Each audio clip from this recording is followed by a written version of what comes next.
Yes, Your Honour. Your Honour, just one matter with your leave, and please indulge me. Can I just be very brief? The matter that I wish to raise is that Mr. Ruto spoke yesterday to his mother, who's 80 years of age. She doesn't know English. She doesn't understand English. And of course, she has been traumatized by the allegations against her son. And to be honest with you, with that generation, it's all rather confusing. Now, there's been attempts to explain what's happened. She's been following proceedings, and then suddenly the shutters come down, and she doesn't know what's happening.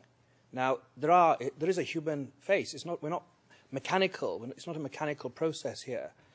There is Her Excellency Mrs. Ruto and a daughter in court. There's a family back home, a recently graduated lawyer, a whole family, and they're all in the dark.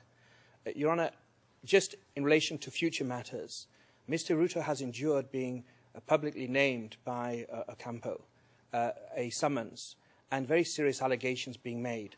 In the exercise of discretion, Your Honours, I would ask you to consider that there is a real interest in Mr. Ruto having the allegations against him being made in public, and so that also the veracity of those allegations can also be tested. Your Honours, life is a gift of God, and we don't know how long this case will take. I think you're really litigating the issue. The point I take from you is that there are interests outside the courtroom who really want to know what is being said by way of testimony. Is that not it? Indeed, Your Honour. And also, the point I was trying to say is that, particularly with the mother, who's 80 years of age, and of course Mr. Ruto wants to reassure his mother and that she has peace, that this is a son to be proud of, not a son to be ashamed of. And, Your Honour, a decision may be rendered whenever. It could be 1 year, it could be more. As the trial unfolds, every person observing can make their own assessment regarding the veracity of the case. And, Your Honour, that's the only matter that I would wish the bench to consider when deciding the pending application of the prosecution. Pending application? Your Honour, this uniform protection as we go forward. Oh, fair enough. Okay. Thank you. Thank you, Mr. Khan, for that. And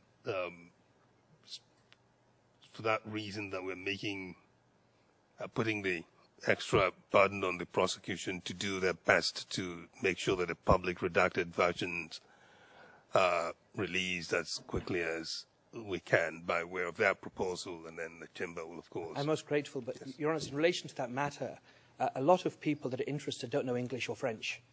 Transcripts are produced only in those two official languages. And the advantage, if the bench wishes to give a summary, is the court staff, the court interpreters, will be able to translate that into a language that the public of Kenya understand. And, Your Honour, that's why the bench may wish to consider that as a supplement to the full redacted transcripts. That's my only point.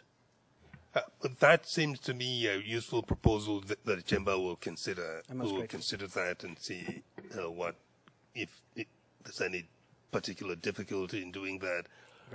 I wouldn't think there is, but Your Honour, can I just say, if it helps, I do know that other judges, for example, Judge Parker in the ICTY, whenever we went into closed session, when we came back, he would give a quick summary of what had transpired, just so that the public would even at least get a taste of what had taken place. I'm grateful.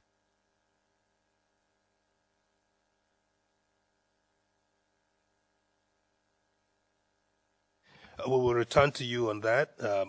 As I said, it seems a reasonable proposal. We will